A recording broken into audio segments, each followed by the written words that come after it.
There's a moment in every life when you realize the stories you carry aren't just memories, they're structure. They shape how you see yourself, how you move through the world, and how you understand your place in it. Some stories were handed to you, some were lived by you, some were spoken and some whispered, and some never named at all.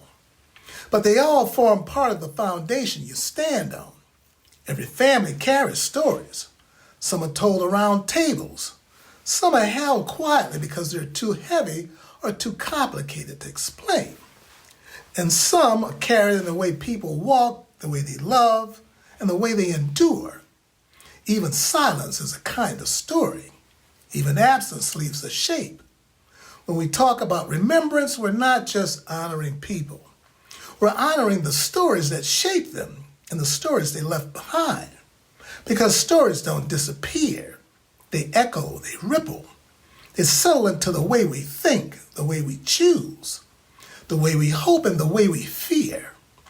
They become part of the emotional inheritance we carry forward. Some of the stories you carry are steadying. They remind you of resilience, kindness, courage, or sacrifice.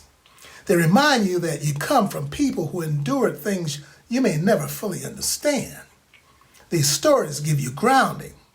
They give you direction. They give you a sense of belonging. But some stories are harder. They carry loss, conflict, or regret.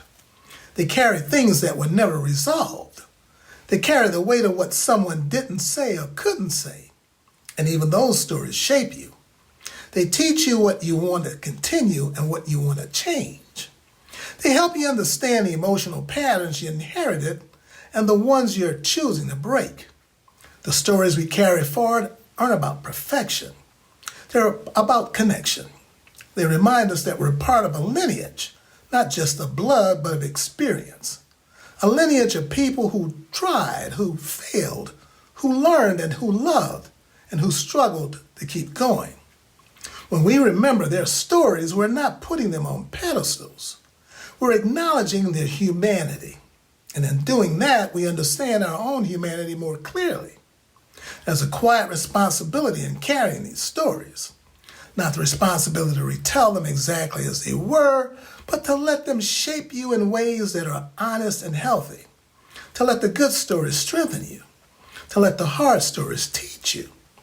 To let the unfinished stories remind you that you get to choose how your chapter unfolds. And here's the beautiful part.